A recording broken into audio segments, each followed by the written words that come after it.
আমরা এই মুহূর্তে আছি বঙ্গবন্ধু টানেল, চট্টগ্রামে। টানেলে আমরা প্রবেশ করছি, আপনারা দেখতে পাচ্ছেন। অত্যন্ত চমৎকার দৃশ্য, আমাদের চোখের সামনে দৃশ্যই হচ্ছে খুবই চমৎকার। এই মুহূর্তে আমরা মনে হয় প্রবেশ করলাম টানেলে। আমরা যে আমাদের সাথে আমাদের টিম আছে মাদানী চ্যানেলে, আর যিনি ক্যামেরার দায়িত্ব পালন করছেন আমাদের শাওন ভাই, আমাদের মাদানী চ্যানেলের সবচেয়ে ভালো যিনি পিকচার নিতে পারেন, তিনি এই মুহূর্তে ভিডিও করছেন আপনাদের জন্য। এই মুহূর্তে আমরা পরিপূর্ণভাবে ঢুকে গেছি টানেলের মধ্যে। চমৎকার দৃশ্য। আমরা মনে হচ্ছে যে কোনো কিছুকে ছিদ্র করে পার হয়ে যাওয়ার মতো একটা বিষয়। বুলেটের মতো আমাদের প্রাইভেট কার যেন টানেলকে ছিদ্র করে পার হয়ে যাচ্ছে। আশা করি আপনাদের ভালো লাগবে ভিডিওটি।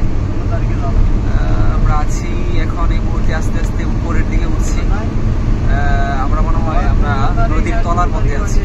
আমার এই মুহূর্তে এইটাই মনে হচ্ছে। শেষ প্রান্তে চলে এসেছি, কাছাকাছি। এই তো শেষ হয়ে যাবে। জি, আসলে মানুষ, আল্লাহ তাআলা মানুষকে মেধা দিয়েছে, জ্ঞান দিয়েছে, আর সেই জ্ঞানকে কাজে লাগিয়ে মানুষ কত কিনা আবিষ্কার করছে, তারই একটি নিদর্শন আমরা দেখতে পাচ্ছি এখানে। মাটির নিচ দিয়ে রাস্তা, পানির নিচ দিয়ে বলা চলে, সেখানে কত চমৎকার ভাবে সেই জিনিসটি করা হয়েছে। একটি সুন্দর চমৎকার বিষয়। এটি আল্লাহ তাআলার নিদর্শনই বলা চলে। আল্লাহ তাআলা বলেন, আল্লাহু খালাকাকুম ওয়া মা তা'মালুন। আল্লাহ তাআলা আমাদের সবাইকে সৃষ্টি করেছেন এবং মানুষ যা কিছু করে সেগুলো আল্লাহ তাআলারই সৃষ্টি। এটি কোরআনের আয়াতের মাধ্যমে আমরা পাই। তো এইগুলোকে আল্লাহ তাআলার সৃষ্টি বলা চলে।